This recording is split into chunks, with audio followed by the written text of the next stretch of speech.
Student, আসসালামু আলাইকুম।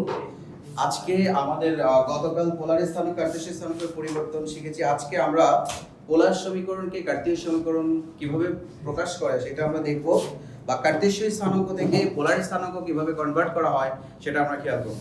তো এখন আমরা নরমালি গত ক্লাসে যেটা শিখেছি সেটা স্থানাঙ্ক কিভাবে ডাইভার্ট করতে হয়।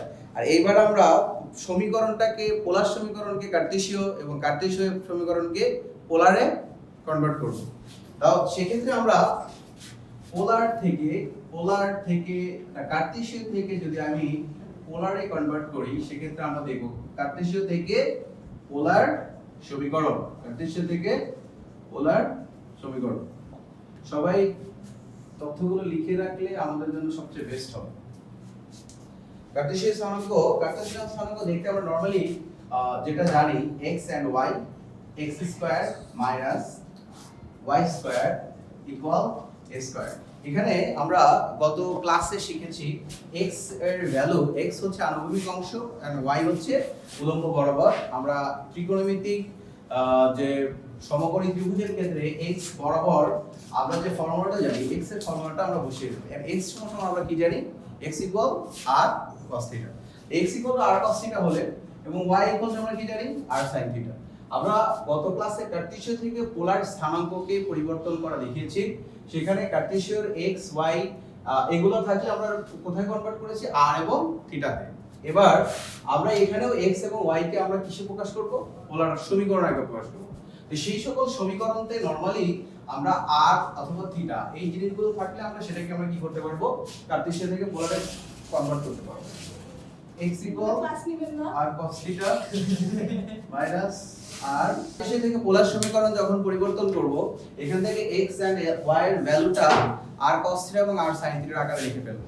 তো এখন x কি জানি আমরা, r cos θ। আমরা গত ক্লাসে শিখেছিলাম x কি হয়, r cos θ and y r sin θ।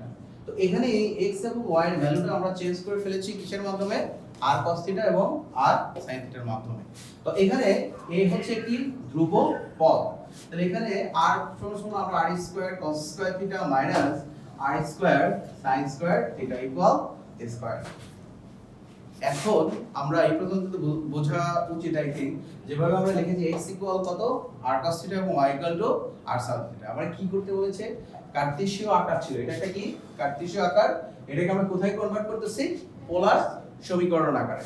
তো সমীকরণের জন্য এখানে আমরা যদি r স্কয়ার কমন নেই তাহলে সেক্ষেত্রে কি থাকে, cos square θ minus sin square θ equal কি a স্কয়ার। এখানে আমাদের আবার ত্রিকোণমিতির কিছু কাজ থাকবে। আমরা যদিও ত্রিকোণমিতি যখন করব তখন এই ফর্মুলাগুলো নিয়ে আমি আলোচনা করব। তো এখন এখানকার আমাদের জানার সাথে যে ত্রিকোণমিতির যে সূত্রগুলো আছে আমাদের সূত্রগুলো মুখস্থ করে ফেলতে হবে। cos square θ minus sin square θ equal cos 2θ। এখানে আমরা আরেকটা জিনিস খেয়াল করব, এখান থেকে আমরা যদি এটার পরিবর্তে আমরা কি লিখতে পারবো, তাইলে r square cos 2θ equal a square. এখানে x এবং y, x y বর্জিত করতে হবে, x y কে অমিট করতে হবে। কেন, কারণটা কি, কার্টেসীয় থেকে আমরা কি প্রকাশ করতেছি, পোলার। তা কার্টেসীয় দেখতে x স্কয়ার y এগুলো ভ্যালু থাকবে, কিন্তু এটাকে আমি r θ এগুলোতে যখন কনভার্ট করে ফেলবো আলটিমেটলি যদি কি সমীকরণ হবে, পোলার সমীকরণ। এই পোলার সমীকরণ, তাহলে আমরা এইটাই আনসার লিখলে আমাদের কি হয়ে গেল, যে কার্টেসীয় থেকে পোলারে কনভার্ট করে ফেললাম। আচ্ছা, আমরা কার্টেসীয় থেকে পোলার সমীকরণ কিভাবে পরিবর্তন করতে হয় সেটা আমরা দেখলাম। আমরা এবার কার্টেসীয় থেকে পোলার, এবার পোলার থেকে যদি আমি কার্টেসীয় স্থানাঙ্ক পরিবর্তন করি, পোলার থেকে কার্টেসীয় স্থানাঙ্ক, আমরা প্রিভিয়াস ক্লাসের যে সূত্রগুলো সেই সূত্রগুলো ব্যবহৃত হচ্ছে এখানে, সূত্রগুলো আমাদের মাথায় রাখতে হবে এবং সূত্রগুলো খুব ভালোভাবে আয়ত্ত করতে হবে, তাহলে আমাদের এই ম্যাথগুলো অনেক ইজি লাগবে। হ্যাঁ, তাহলে সেক্ষেত্রে আমরা পোলার সমীকরণ দেখতে আমরা নরমালি জানি মডিউলাস এডি। সমীকরণটা এরকম, যদি বলি r square sin 2θ equal r square sin 2θ equal 2 square. আচ্ছা, এখানে ত্রিকোণমিতির কিছু ফর্মুলা আমাদের লাগবে, আরেকটা ফর্মুলা আছে ত্রিকোণমিতি, সেই ফর্মুলাটা ঠিক যে জায়গায় আমরা সূত্রগুলো লিখেছি সেই জায়গায় লিখে ফেলি 2 sin theta into cos theta. তাহলে ত্রিকোণমিতির আরেকটা ফর্মুলা কি আছে 2 sin theta into cos theta. তাহলে সেক্ষেত্রে আমরা এই জায়গাটা কার্টেসিয়ান স্থানাঙ্ক মিনস আমরা যেটা বুঝি x এবং y এর ভ্যালু থাকবে, x y রিলেটেড ইকুয়েশন যেটা থাকবে সেটা হচ্ছে কার্টেসিয়ান স্থানাঙ্ক। তাহলে আমাদের কি এখন এরকম আছে, এর উল্টা এরকম বানাতে হবে, সেম x y ভ্যালু রাখতে হবে এমন। তো এখন সেক্ষেত্রে আমরা যদি এখানে sin 2 থিটার ফর্মুলা ফেলি 2 sin theta into cos theta equal 2 square. সেক্ষেত্রে আমরা কি করলাম, জাস্ট এই যে ত্রিকোণমিতির ফর্মুলা sin 2 থিটার ফর্মুলাটা হচ্ছে 2 sin theta and cos theta.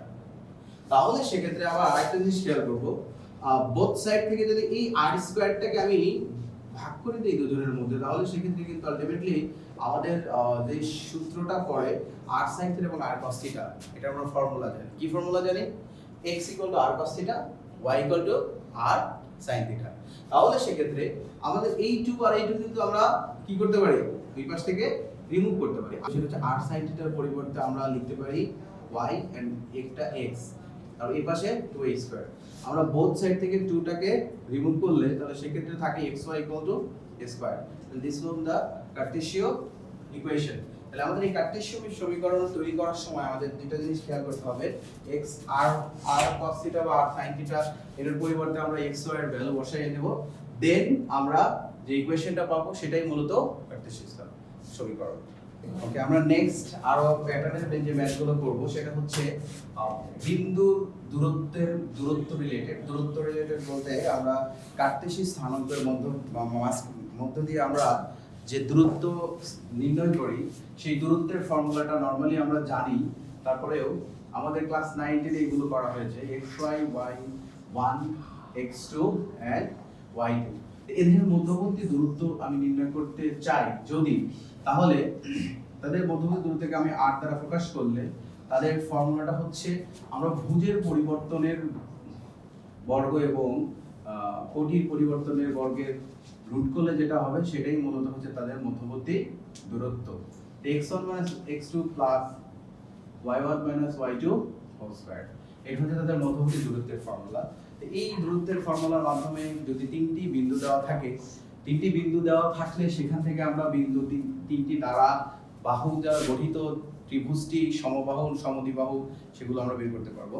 তো এখন কোন একটি কোশ্চেন যদি দেওয়া থাকে যে কোন একটি বিন্দুর কোটি 6 এবং 5 6 হতে বিন্দুটির দূরত্ব 4 একক হলে বিন্দুটির ভুজ নির্ণয় করতে বলেছে। তাহলে কোন একটি বিন্দুর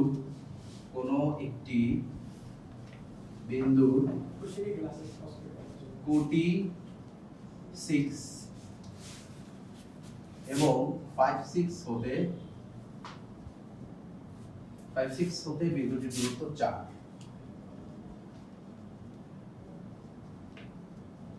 4 একক হলে ভুজ কত, বিন্দুটির ভুজ কত।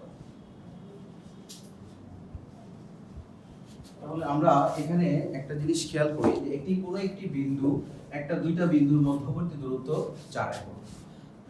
এখন একটি বিন্দুর কোটি দেওয়া আছে কিন্তু ভুজ অনুপস্থিত বা ভুজ দেওয়া নেই, কিন্তু আরেকটা বিন্দু সেম আরেকটা বিন্দু হচ্ছে 5 6, তো এই দুইটা মধ্যবর্তী দূরত্ব হচ্ছে 4 একক। তাহলে সেক্ষেত্রে আমি যদি বলি যে একটি বিন্দু A, তাহলে সেক্ষেত্রে একটি বিন্দু যদি A হয়, এই বিন্দুটির স্থানাঙ্ক x আলফা 6 এবং অপর একটি বিন্দু সেটির স্থানাঙ্ক 5 6। তাহলে যেহেতু আমাদের ভুজ কত বের করতে বলেছে, আমরা নরমালি যেটাকে বের করতে হয় সেটাকে নরমালি ধরে নিতে হয়। তাহলে সেক্ষেত্রে এখানে কোটি দেওয়া আছে 6 এবং ভুজ দেওয়া নেই, তাহলে এই বিন্দুটার ভুজটাই নির্ণয় করতে হবে। তো এদের মধ্যবর্তী দূরত্ব কত একক? 4 একক। তো এখন এই বিন্দুটির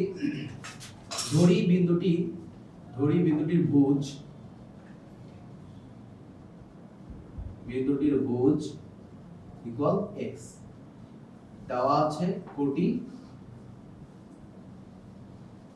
ইকুয়াল 6। সুতরাং বিন্দু A বিন্দুতে আমরা আলফা 6 এবং B বিন্দুটাকে 5,6 বলতে পারি। তো সেক্ষেত্রে আমাদের বের করতে হবে ভুজ। ভুজটাকে আমরা নরমালি এখানে ভুজটাকে আমরা আলফা ধরি। আলফা ধরলে আলটিমেটলি a বিন্দুর স্থানাঙ্ক হচ্ছে আলফা, 6, b বিন্দুর স্থানাঙ্ক হচ্ছে 5,6। তাহলে তাদের মধ্যবর্তী দূরত্বের ফর্মুলাটা হচ্ছে x1 x2 square plus y1 y2 whole square. তো আলফা এখানে এইটা হচ্ছে x1, এটা হচ্ছে x2, this one is y1, this one is y2। তো এখানে ab equal to 4 লেখা যায়। কেন লেখা যায়? ab equal to 4 কেন লেখা যায়? কারণ এই a এবং b এর মধ্যবর্তী দূরত্বটাই কত? 4 একক বলেছে। তাহলে আমি এই ab মানে এটা হচ্ছে মধ্যবর্তী দূরত্ব, তাই এটা সমান 4। তাহলে এই অনুযায়ী আমরা এই ফর্মুলাটা ব্যবহার করব। তো সুতরাং এখানে a এর জায়গায় alpha minus 5 whole square plus 6 6 equal 4। তাহলে সেক্ষেত্রে আমরা যে জিনিসটা এখন পেলাম সেটা হচ্ছে এখানে এই পাশে আছে root over alpha minus 5 whole square plus 6 6 whole square equal to 4। তো আলফা মাইনাস 5 যখন আমরা বলবো আলফা মাইনাস 5, তো এখান থেকে আমরা যদি বোথ সাইডকে বর্গ করি তাহলে সেক্ষেত্রে alpha minus beta square plus 0 এরকম থাকে। তাহলে বোথ সাইডকে আমরা কি করলাম? বর্গ করার পর এখান থেকে রুটটা চলে যাবে, তাহলে এখানে থাকবে alpha minus 5 whole square equal to 16। Then আমরা এইখানে যদি আবার আলফা মাইনাস 5 যদি আমি রুট করি তাহলে প্লাস মাইনাস 4 থাকে। কি থাকে? Plus minus 4। তো প্লাস মাইনাস 4 যদি থাকে এখানে আমাদের, তাহলে এখানে কেন প্লাস মাইনাস 4 আসলো? তার কারণ আমি যখন এই পাশ থেকে রুট করব, এই পাশ 16 কে যদি আমি প্লাস মাইনাস 4 কে স্কয়ারও করি সেক্ষেত্রে কত আসে? 16 আসে। সুতরাং এটা প্লাস 4 ও হতে পারে, মাইনাস 4 ও হতে পারে। তো তারপরে আমরা যেখানে প্লাস নিয়ে যদি আমরা দেখি তাহলে প্লাস নিলে আলফা মাইনাস বিটা ইকুয়াল কত? আলফা মাইনাস 5 ইকুয়াল টু 4 বা alpha equal to 4 plus 5 equal to 9। তো দেন আলফা ইকুয়াল টু কত হবে? 9। তারপরে আবার যদি আমি মাইনাস নিয়ে কাজ করি তাহলে সেক্ষেত্রে হবে আলফা মাইনাস 5 ইকুয়াল টু -4। যেহেতু বলতেছে আলফা মাইনাস 5 এর মান প্লাস মাইনাস 4, আরেকটা জিনিস খেয়াল করব, আলফা এর মান 5 এর চেয়ে ছোটও হতে পারে, বড়ও হতে পারে। তাহলে সেক্ষেত্রে এখানে প্লাসও হতে পারে, +4 হতে পারে, -4 হতে পারে। আলফার মানটা তো অজানা। তো অজানা রাশির ক্ষেত্রেও নরমালি রুট করলে এটাকে প্লাস মাইনাস ব্যবহার করা হয়। তো এখন মাইনাস নিলে আলটিমেটলি আলফা ইকুয়াল টু -4 + 5 বা আলফা ইকুয়াল টু 1। সুতরাং এখানে আমাদের দুইটা মান পাওয়া গেল, একটা হচ্ছে আলফা এর মান 9 আর একটা হচ্ছে 1। তাহলে সেক্ষেত্রে বিন্দুটি কি হতে পারে? বিন্দুটি হতে পারে 1,6 অর 9,6। তাহলে 1,6 মানে আমি যদি দেখি 1টা যদি আমি বসাই তাহলে সেক্ষেত্রে 1 - 5 = কত আসে? -4। আবার যদি 9 বসাই তাহলে 9 - 4 5 = +4। তাহলে বিন্দুটির অবস্থান 16 হতে পারে, 96 ও হতে পারে। সুতরাং এইভাবে আমাদের এইভাবে বিভিন্ন ধরনের ম্যাপ থাকতে পারে যে এখানে a b, এখানে দেখা গেল আলফা টু আলফা 3 6, এদের মধ্যে 6 একক। তাহলে আমরা সেখানে সেম একই প্রসেসে এই ম্যাথটা যেভাবে করেছি সেম এইটাকেও সেম একইভাবে করতে পারি। এই একটা প্যাটার্ন, এই প্যাটার্নের মাধ্যমে আমরা কিন্তু যে কোনো ভুজ দেওয়া থাকুক বা কোটি দেওয়া থাকুক, যে কোনো একটা দেওয়া আছে আর একটা দেওয়া নাই, সেরকম থাকলে আমরা এখান থেকে এটা বের করতে পারবো। এবারে দূরত্ব থেকে আমরা এই টাইপের ম্যাথগুলো থাকে পরীক্ষায়, তাহলে সেক্ষেত্রে আমরা লেখচিত্রের মাধ্যমে যদি এটা লিখতে পারি তাহলে সেক্ষেত্রে x প্রাইম x এবং y প্রাইম, কতদিন আমরা শিখিয়েছিলাম যে x অক্ষ হতে কোন একটা বিন্দুর দূরত্ব, x অক্ষ হতে কোন একটা বিন্দুর দূরত্ব আছে। এখানে আমাদের বলেছে 4k, তাহলে 4k একটা বিন্দু, সেটা হচ্ছে 4 and k। তাহলে সেক্ষেত্রে এই এখন x অক্ষ থেকে এইটার দূরত্ব, x অক্ষ হতে আমাদের বলছে এই একটা বিন্দু ধরে নিলাম p, এই p বিন্দুটির দূরত্ব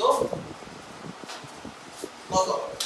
নরমালি x অক্ষ থেকে এই বিন্দুর দূরত্ব নেবে y অক্ষের সমান্তরালে। আমরা যদি খেয়াল করি এটা কোন অক্ষের সমান্তরালে আছে? y অক্ষের সমান্তরাল। তাহলে এই বরাবর হচ্ছে 4 and this one is a। তাহলে আমরা x অক্ষ হতে b বিন্দু দূরত্ব হবে তার কোটির সমান। কার সমান? কোটির সমান। এবং আরেকটা বিন্দু আছে -5 7, এটা থেকে সরি এখানে লেখা আছে থেকে এত বিন্দু দূরত্ব। তাহলে অপর একটি বিন্দু আরেকটা দেওয়া আছে, আমরা যদি দেখি -5, এইখানে হচ্ছে -5 -7, এটা কিউ বিন্দু যদি ধরি তাহলে সেক্ষেত্রে এই বিন্দু থেকে এই বিন্দু দূরত্ব এবং এই বিন্দু দূরত্ব পরস্পর সমান, এটা আমাদের প্রমাণ করে দেখাতে হবে। তাহলে সেক্ষেত্রে আমরা এই যে একটা বিন্দু যদি a দিই, তাহলে সেক্ষেত্রে আমাদের AP এর দূরত্ব এবং QP এর দূরত্ব সমান, এটা বলছে। এবং এখান থেকে আমরা কি বের করব? K এর ভ্যালু। তাই এখানে x অক্ষ হতে 4K বিন্দুর দূরত্ব ইকুয়াল k। আর আমরা সাধারণত দূরত্বের ক্ষেত্রে অ্যাবসলিউট বার ব্যবহার করি। যে বার ব্যবহার করলে এটা নেগেটিভ মান হলেও সেটা আলটিমেটলি পজিটিভ হয়, দূরত্ব সর্বদা ধনাত্মক হয়। তো এখন x অক্ষ হতে 4K বিন্দুর দূরত্ব কত? k, এবং -5 7 থেকে 4K এর দূরত্ব কত আমরা এটা বের করব। তাহলে সেক্ষেত্রে PQ এর দূরত্বটা আমরা যদি বলি, PQ এর দূরত্ব, সরি কোশ্চেনে একটা কথা বলেছে যে এই বিন্দু থেকে P বিন্দুর দূরত্ব যতটুকু, Q বিন্দু থেকে P বিন্দুর দূরত্ব ততটুকু, মানে সমান। তাহলে সেক্ষেত্রে আমরা PQ এর দূরত্ব যদি বের করি, তাহলে এখান থেকে 4 + 5 whole square plus k + 7 whole square. তাহলে সেক্ষেত্রে আমরা এই k এবং এইটা ইকুয়াল হবে। কারণটা কি? দুইজনের দূরত্ব সমান। আমাদের কোশ্চেনে বলেছে দুইটার দূরত্ব সমান। তাহলে 4 আর 5 9 square plus k + 7 whole square equal to শুধু k। তাহলে দূরত্ব হচ্ছে k, যেহেতু বলেছিল k, বোথ সাইডকে আমরা স্কয়ার করলে হয় 81 k square plus 2 * k * 7 plus 7 square equal two k square. তো এখন আমরা যদি দেখি k square plus 14k plus 81 plus 49 equal k square. সেক্ষেত্রে আমরা আরেকটা জিনিস যদি আমরা খেয়াল করি, তাহলে সেক্ষেত্রে দেখা গেল এই 81 এবং 49 যদি যোগ করে ফেলি, তাহলে সেক্ষেত্রে কত আসে? 130। আর এই k স্কয়ার কে চলে যায়, তাহলে পাশে থাকে 0। তাহলে আমি এখানে যদি k স্কয়ার - k স্কয়ার লিখি, তাহলে এখানে কি হবে? 0। তো 40k ইকুয়াল তাহলে -130 হলে k ইকুয়াল -130 ডিভাইডেড 40। তাহলে আলটিমেটলি 130 কে 2 দ্বারা যদি ভাগ করি, তাহলে আসে -65/7। k ইজ, তাহলে k এর ভ্যালুটা হবে হচ্ছে কত? k এর ভ্যালু হবে -65/7। আজকের বিন্দুর দূরত্ব থেকে মধ্যবর্তী দূরত্ব নির্ণয় করা যাবে। তারপরে ত্রিভুজের সমবাহু ত্রিভুজ না বিষমবাহু, এইসব ত্রিভুজ, সকল ত্রিভুজ এই দূরত্বের সূত্রের মাধ্যমে জানা যাবে। আমরা পরবর্তীতে আরেকটি প্যাটার্ন শুধু নেক্সট ক্লাসে ইনশাআল্লাহ দেখাবো। আজকে দূরত্ব পর্যন্ত থাকবে, নেক্সট ক্লাসে আমরা এই পুরোটা রিভিউ করব।